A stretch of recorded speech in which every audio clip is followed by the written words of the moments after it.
Too many people are living a financial lie, but they may not even be aware that they're doing it. Today, I want to talk about luxury poverty.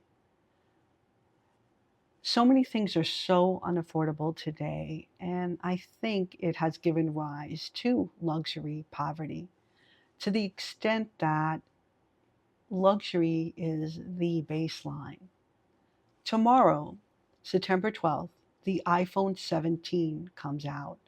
About 55% of the US population owns an iPhone, and that's across all income levels.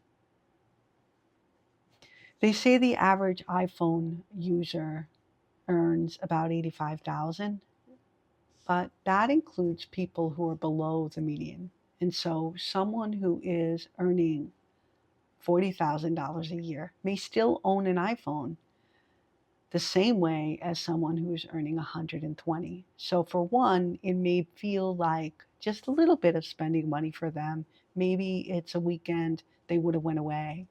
But for another person, it is 3 to 4 weeks of their salary. It could be more than their car insurance for the year. It's a big expense. So the iPhone 17 pre-orders start tomorrow, and they are anticipating that it will sell out, and then it goes on sale the 19th as well. I think starting price for the baseline model with the lowest amount of data is $799. And they're saying that 68% of iPhone users reportedly are going to be doing an upgrade. And this is according to cell data. And of those, 38% plan to get the Pro or the Pro Max model.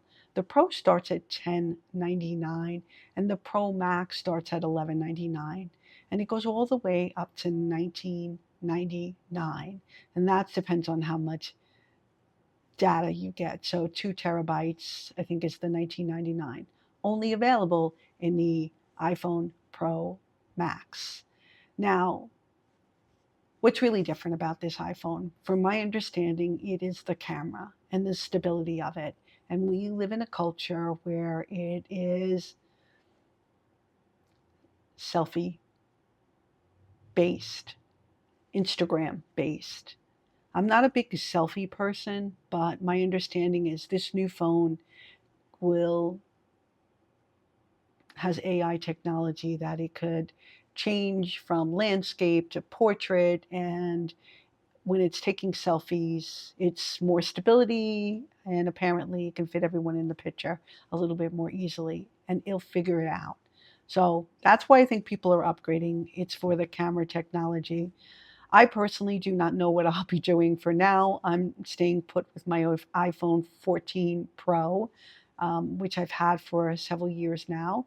And I hadn't have any plans to upgrade, at least not yet. But this is a lot of money.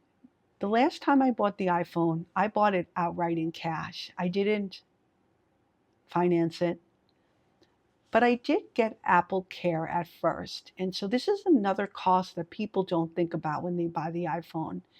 Because you're spending a lot of money on the phone, people aren't just financing the iPhone. They're paying $10.99 for or $13.99 if they want loss protection as well. So theft and loss, $13.99. I don't know the last time I lost a phone, but the Apple Care gets people. And then if you have a family plan, you do Apple One, and that's $19.99 to cover 3 phones. And that's loss and theft as well. And then there are the 0% financing plans. If you buy directly through Apple, you can get that. So you could be paying $45 a month for 2 years for the basic Pro model. I think this is 256 gigs of data. But if you go up from there, I think it's $14.99, if I'm memory serves, for maybe the 1 terabyte. And then the Pro Max, which would be the one I would lean to, right? If I were going to go, I might as well get the one that had the most data for filming for me because I do the filming, and that would be the $19.99. But the idea of spending $19.99 on a phone outright, that's a lot of money for people who are buying on the earning $40,000 a year.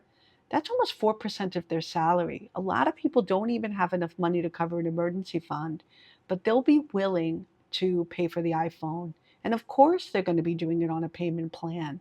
Of course, they'll probably do it through a cell phone provider if they're not eligible to do it through Apple directly.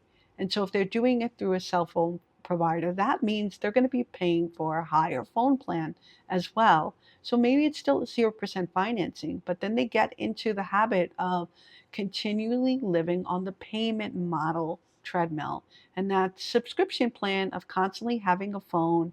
And often people will upgrade or trade in their phones before their phones are really lost its use. And so you're trading in a phone that you may have not completely paid for. Now you're adding that in. Before you know it, your $120 a month phone bill covering your iPhone. That's high. Anyway, this is what luxury data is. This is what luxury poverty is, not data. This is when you look like you have these items that are considered luxury. And to me, an iPhone is now considered baseline. While there are Android users and a lot of people swear by their Android phones, Apple is seen as the higher end model, more sleek, and that people aspire to have the iPhone. So instead of having an emergency fund, they're going to have their emergency fund in their back pocket or in their, their bag that they carry. Anyway, if they were instead to take the money that they were making on the payments for the phone and create an emergency fund for themselves, that would be the better way to go. So people are giving their wealth away and then they're living paycheck to paycheck, have no financial stability, they have no foundation, and they're still getting the iPhone and doing the upgrades when they have a perfectly good phone. Now, if you want to buy the iPhone, I mean, go ahead and buy the iPhone. I'm not saying that people shouldn't be buying, but I do think there is the repair, replace, replenish, where you should be being more mindful and spreading it out when you do go for these upgrades. People are trading in phones that are the prior year's model because they want the newest technology or the fanciest phone out there. But reality is the clock immediately starts ticking because we don't know what's going to happen with between now and the next upgrade. So this luxury poverty, the iPhone is just the beginning. The subscription model that people get into, just the beginning. The insurance costs, the continual treadmill of having the bills pile up. They're just people are just one paycheck away of things breaking down, and it's a house of cards. So people are living a financial lie. And maybe they don't admit it to themselves, but I think deep down the stress is there, the anxiety is there, and it's not the way people should be living. They're silently suffering on the inside because this is not a way to live life. A lot of people are very worried about losing their jobs because AI is coming out. But we'll see tomorrow how many people end up getting the iPhone. Anyway, just my thoughts on the topic. I actually really do love iPhone as a phone. I enjoy it, but I'm in the position to be able to buy it outright. And unless you're there and you're able to do that, I personally don't think people should be financing their phones. Anyway, would love to know your thoughts. This is Regina from Simply Fundamental, and I'll catch you on the next one. Bye.